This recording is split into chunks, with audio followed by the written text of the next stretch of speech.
Hier, je suis sorti boire un verre avec une fille que j'ai rencontrée au coworking. Et comme à mon habitude, j'ai demandé à cette fille des conseils pour améliorer mon application. On a parlé de plein d'autres choses, ne vous inquiétez pas.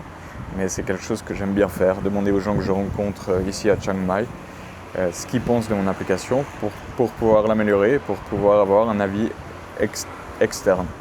Et cette fille, elle m'a donné vraiment bons conseils, comme les deux autres types à qui j'ai parlé de l'application en fait.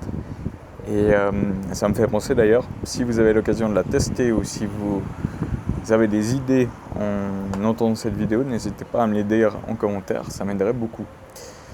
Donc, les retours que j'ai eus de cette fille me mènent vers une direction à laquelle je n'avais même pas pensé en commençant, mais qui est pertinente avec tout ce qu'on peut faire aujourd'hui avec l'IA. C'est que mon application, elle se focus sur le microbiote. Et le microbiote, c'est quelque chose de vraiment spécifique en fait, dans le sens que la nutrition, c'est quelque chose d'assez large, qui englobe beaucoup de domaines différents. Si tu veux mieux manger, oui, il faut prendre soin de ton microbiote, mais il faut aussi savoir peut-être combien de calories tu consommes, si tu consommes trop d'acides gras saturés, si tu consommes trop de faux sucres.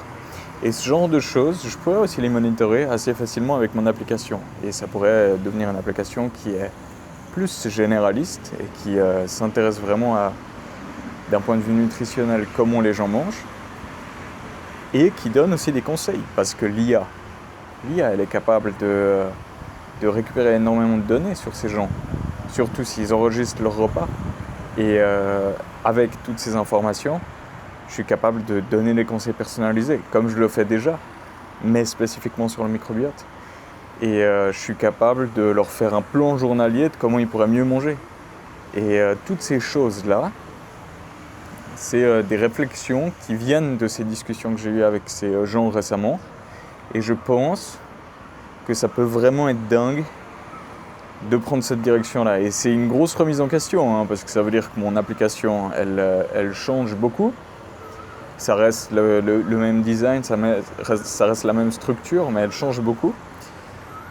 Mais pourtant, je pense que c'est la bonne direction parce que il n'y a pas une application qui fait tout. Et d'ailleurs, il y a peu d'applications qui font tout dans énormément de domaines différents. Et c'est peut-être le cas parce que l'IA, elle est plus accessible aujourd'hui qu'avant. Ouais, je suis pas sûr de ce que je suis en train de dire.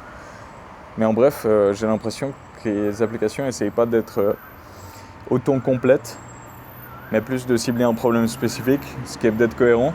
Mais je me dis que mon application peut mieux fonctionner en étant complète qu'en étant uniquement ciblée sur le microbiote. Et voilà, je serais ravi d'entendre votre avis en commentaire. Et ok, je lâche encore une idée parce que je trouve ça intéressant.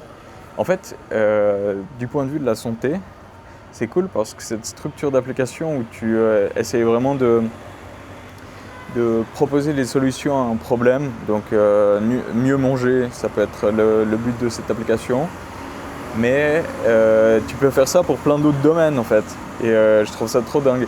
Par exemple, je pourrais faire ça pour la santé mentale et faire un système de métriques, etc. et de statistiques qui permet aux gens de vraiment améliorer leur santé mentale.